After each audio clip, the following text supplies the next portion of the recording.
question on the stress management.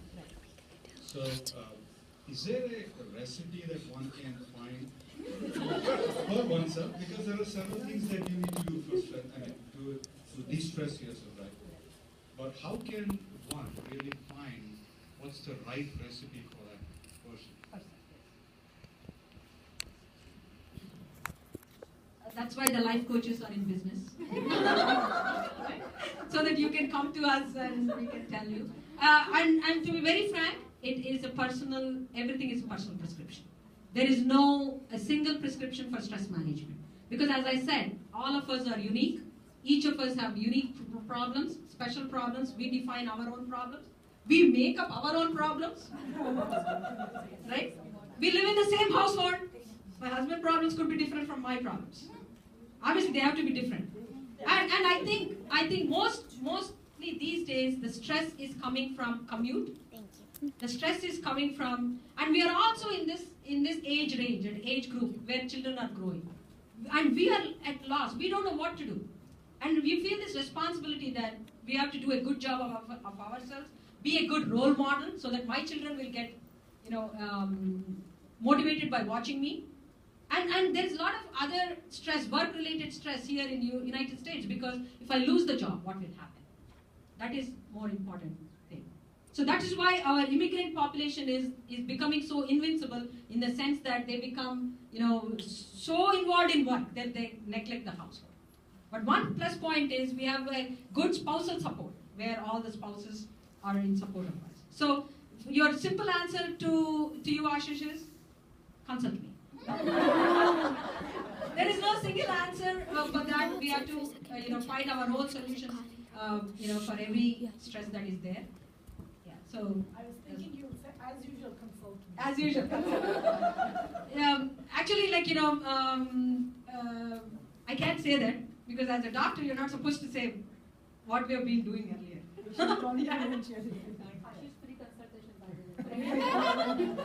Yeah.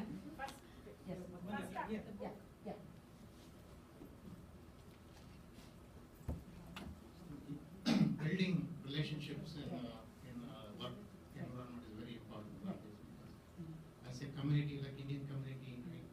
So I see people like it's all ethical question. Right. At work, like how to behave compared to other like local Caucasians and other people. So did you observe any things that should not be doing at work? Yes. As comes to building relationships. Definitely. Yeah.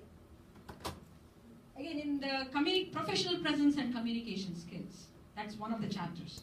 That was geared for Indian community. I gave a talk at Ford, where I spoke about professional presence and communication skills. One big thing, we have smart engineers, we have smart doctors, we have people who go to Ivy League, but they don't know how to talk, how to communicate.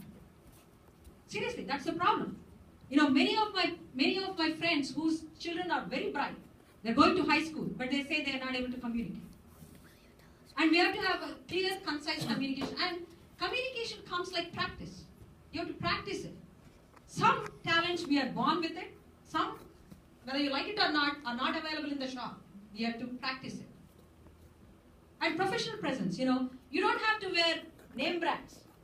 Have a clean shave. If you're having a beard, have a trimmed beard. Wear fresh clothes. Don't stand too close to a person. Yes, you can eat onions and garlic, but then wash your mouth before you go. Shower every day. That's the cheapest thing you can do. You don't need to have a, best perfume in the world. Right? If you sweat profusely, shower twice a day. Please. That's one thing, And our Indians, because I tell my students, in Indian communities, we stand very close by. That the reason being that we live in a very tight communities. The space is less, population is huge. So there's no less space. There is less space. So what you do is, you automatically stand close, and that has become inherent, if not genetic. We need that warmth of a person rubbing on our body. No pun intended. But so that's one reason. So we have to consciously cultivate. And also in work ethic, like some people say are not very convenient in shaking hands. Because as a female, I don't shake hands. You know, if it is necessary, I will only do it maybe if I'm meeting a CEO of a company or something. Or that person puts their hand ahead of me. So these things come by observation. You have to keep your eyes open. You have to listen to what the other person is saying. Observe and learn. Right? So that's one thing. And also email efficacy. Put the subject line. When somebody sends you an email, reply within a day. After 3 days is not good. You know, these are simple manners. Vidya can give you a lecture on RSVP. But yes, but then say I even told her, like, if people are not RSVPing and if it's bugging you, lift the phone and ask. You know, are you coming? Are you not coming? You know, just maybe they are not comfortable. They are preoccupied with something else. So we have to keep that communication skills is one big chapter where our Indian community has to improve. Time for 2 more questions. So let's we can relax it. Yes, I made some takeaway gift. My daughter Saveri made a takeaway gift. So don't forget to take it before you go.